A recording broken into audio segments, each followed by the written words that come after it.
But I think there's an argument to be made that we could see something like a 1970s style mania in gold. I know that some of my esteemed peers are saying that's a guaranteed thing. That's the future. We're just waiting for that 1970s mania. The world is different. I don't know that anything's guaranteed, but I do think that's a possibility. And again, even if nothing like that happens, and even if we get a garden variety soft landing recession, it's still a recession. They're still talking rate cuts. They're even talking 50-point cuts. That's bullish for gold. Lobo Tiggre, a renowned researcher and writer with expertise in conspiracy theories, secret societies, and global geopolitics, believes that gold could perform well even in less extreme economic conditions. Tiggre argues that a mild recession or a soft landing scenario could still be favorable for gold prices, especially given the current economic climate and discussions about potential interest rate cuts of up to 50 basis points. Tiggre contends that these conditions could support gold prices, even if they do not reflect the more severe economic disruptions seen in the past. Current economic factors contributing to negative sentiment among market participants include rising inflation rates, tightening monetary policies by central banks, and concerns about slowing global economic growth. Inflation remains persistently high in many areas, leading central banks to raise interest rates to control price increases. These higher rates result in increased borrowing costs for individuals and businesses, which can slow economic activity and reduce corporate profits. Despite these challenges, Tiggre provides a cautiously optimistic forecast for gold, accounting for various economic scenarios, from a dramatic 1970s-style surge. He emphasizes the inherent unpredictability of markets, noting that certainty is scarce in the complex world of economics and investment. Inflation has slowed but remains high. Large budget deficits in the US and Europe may force central banks to print money again. Premature rate cuts could reignite inflation. This mirrors the 1970s when inflation surged twice, first in 1973 and 1974, then again in 1978 to 1980, reaching 13.5% in the US. Gold prices anticipated the second wave, rising from September 1976 after a decline. Lobo Tiggre presents a cautiously optimistic outlook for gold. He bases this view on the potential for various economic scenarios, from a dramatic 1970s-style mania to a milder recession, along with the possibility of interest rate cuts. Before we dive into the topic, be sure to subscribe to our channel and hit the bell icon to stay updated with our latest content. Oh my gosh, what's wrong? Gold's off. It's like gold sells down to 2,400. Get a grip. Like, really? If 2,400 is a disaster for gold, like, seriously, that is a price at which the actual business of mining for gold makes tons of cash. You have to be a seriously bad miner to fail to make money in this environment. And anybody who's losing money in this environment, well, there's a litmus test for you. If you've got people that are losing money in this gold dollar exchange ratio environment, those are candidates to prune from your portfolio. So have a sense of proportion here. A wobble to 2,400 is really not significant. And the other thing is, like, look at everything else. Like, the cryptos are down in double digits. The major stock indices, depending on the time of the day, down 3, 4, 5% over the course of the day. And gold drops 1%. Like, really, that is gold outperforming.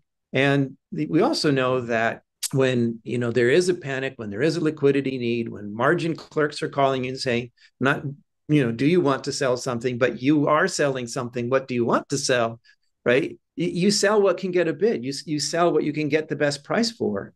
And that would be gold. And especially if, and this is something I wrote about in my free weekly digest, and it's funny, I wrote about this Saturday and I've heard it parroted now, and I'm not saying they're copying me or whatever, but it just seems very obvious in hindsight to even mainstream financial types. There people are saying, well, gold's up this year. So when you sell because you got to, not because you want to, you sell, what's working, what's up, so that you have some profits to roll back. So I think that during the sell-off, we saw the generalist investors who are starting to pile into gold because it's up, like momentum chasers, not gold bugs, not people like you and me, not people who have been sitting on their stash since 1970, right? The Johnny-come-latelys that just bought gold because it's up this year, those are the people that tapped into it as a source to cover their margin calls. And why would it be down today? As you and I are recording, the markets are rebounding. So why would it be down again? Well, I don't think that all the fear has gone away. I think it's dip buying today. And where are you going to get cash to buy the dip? If your stocks are down, if you bought Nvidia and you're down 24% or 30% or whatever the heck it is, but you believe, that AI is it and Nvidia is going to go on to another 10 bagger from here or something.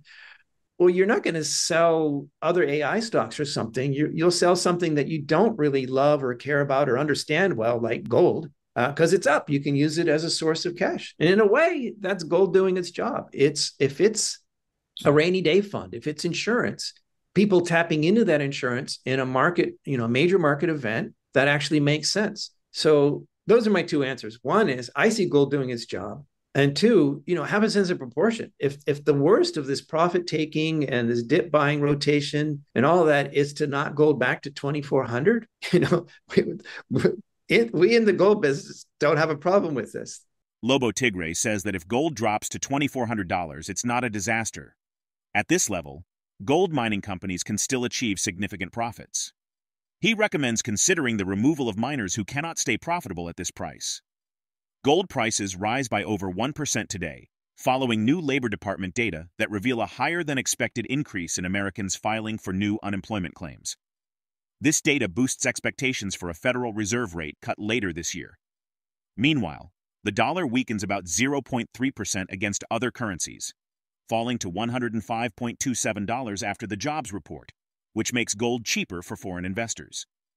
Tiggre also highlights that while cryptocurrencies are down double digits and major stock indices have fallen 3 to 5% in a day, gold has only decreased by 1%, showing better relative performance. Let's get back to the interview. For so many years, Goldman Sachs was the contrary indicator for the gold dollar exchange rate. Anyway, so no, but sometimes broken clock is right, twice a day. Sometimes something is so obvious that even the investment herd gets it right. And, again, you don't have to be tinfoil hat Lobo calling for some great world changing event or something, the end of the dollar, or whatever. We're looking at recession. Like the team no landing is gone. Team soft landing is sort of having a conversation with team hard landing again, wherever it comes out. The recessionary writing is on the wall. That's bullish for gold. And that's not just me. That's a mainstream thing. And rate cuts, that should be bullish for gold. And so those are the things that are, if not guaranteed, then, they look about as sure as anything is in the investment world to me. If on top of that, inflation remains higher than the Fed's target or starts heading back up again, well, then you start talking stagflation again. And everybody's going to remember the 1970s. So you talk about these Google searches and things. When people want to know what works in stagflation, the number one choice is actually not even the dollar, because you're losing value in inflating currency. The number one choice is going to be, well, if they go to the 70s, it's going to be oil and gold. And maybe oil works again because of the Middle East troubles and so on. We can go many ways from this. But experienced investors will know it's risky to buy oil going into a recession. But I mean, when recession took over the headlines yesterday, oil dropped. I've got gold and oil on my mind, and I said goil. I meant oil. Oil dropped initially on the recession scare, and that's absolutely par for the course. That's what demand for oil goes down in a recession. So that's a very logical response. Then Middle East reminders came back. Iran notching up the rhetoric, Hezbollah and Israel trading shots at each other, and oil came back by the end of the day.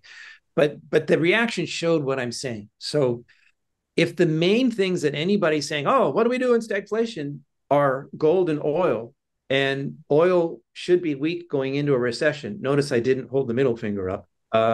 Then that leaves gold. So yeah, I think there's an argument to be made. This is an if not when statement, but I think there's an argument to be made that we could see something like a 1970s style mania in gold. I know that some of my esteemed peers are saying that's a guaranteed thing. That's the future. We're just waiting for that 1970s mania. The world is different. I don't know that anything's guaranteed, but I do think that's a possibility. And again, even if nothing like that happens, and even if we get a garden variety soft landing recession, it's still a recession. They're still talking rate cuts. They're even talking 50-point cuts. That's bullish for gold. I think Lynn Alden is... Sorry. You also mentioned silver. We can come back to Lynn, but I got to say, silver has, as you know, people calling me Darth Silver, all stuff. It's been acting more like an industrial metal for some time. That's been a concern. This year, silver's been trading, tracking gold very closely. Even yesterday, silver tracked gold, but much more downside. And so the industrial side can't be overlooked. That does make me nervous. I still have silver on my shopping list, silver stocks on my shopping list. I'll buy bullion too, I guess, if it gets cheap enough. But I still think that people should watch that closely. And if silver starts following copper going into the recession, that would be bearish.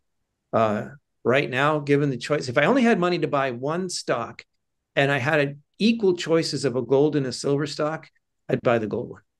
Recent changes in the gold and silver markets highlight the intricate interplay between economic factors and investor sentiment. Gold remains resilient amid market volatility, while silver adjusts to shifting economic conditions. Given how economic indicators and policy decisions affect these markets, keeping up with both short-term fluctuations and long-term trends is essential. What are your thoughts on how the current trends in gold and silver are shaping the market? We'd love to hear your insights, so share your comments below. If you found this video helpful and engaging, don't forget to like, subscribe, and click the bell icon to stay updated with our latest content. Thanks for watching, and we look forward to your feedback.